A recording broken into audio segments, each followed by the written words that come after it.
Gargaara keenya, hirkisa keenya, gaachana keenya, gaaddisa keenya, takka hin argamu. Kan akka isaati ol waaqarraatti, gadi lafarraatti, aboo kan isaati Gooftaani. Gargaara keenya, hirkisa keenya, gaachana keenya, gaaddisa keenya, takka hin argamu. Kan akka isaati ol waaqarraatti, gadi lafarraatti, aboo kan isaati.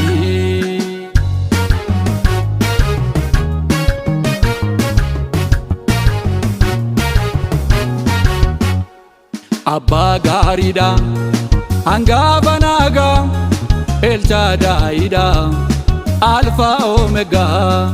Inni kan ture, kan jiraatudha, jireenya keenyaaf abdii gaariidha. Gooftaani. Gargaara keenya, hirkisa keenya, gaachana keenya, gaaddisa keenya, takka hin argamu. Kan akka isaati ol waaqarraatti, gadi lafarraatti, aboo kan isaati.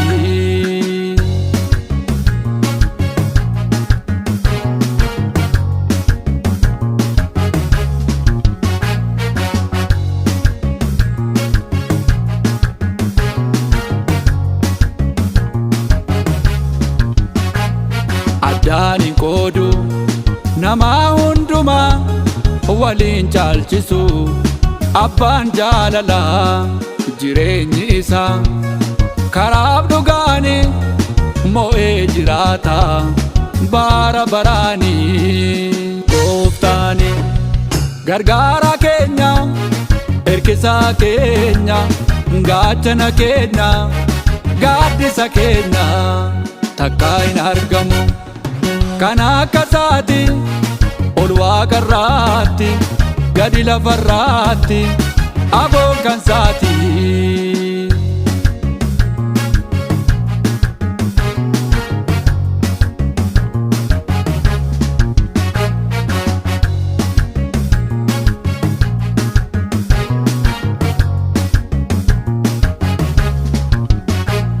Nu oolchuuf jedhee du'atti of dhiisee, jaalala isaatiin nu hirkisee, badiisa oollee nu jiraachisee, mirga abbaasaa nu abdachiisee. Gooftaani.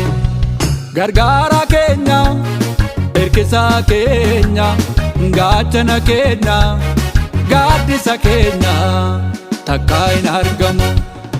Kan akka isaati ol waaqarraatti, gadi lafarraatti, aboo kan isaati. Gooftaani. Gargaara keenya, hirkisa keenya, gaachana keenya, gaaddisa keenya, takka hin argamu. Kan akka isaati ol waaqarraatti, gadi lafarraatti, aboo kan isaati.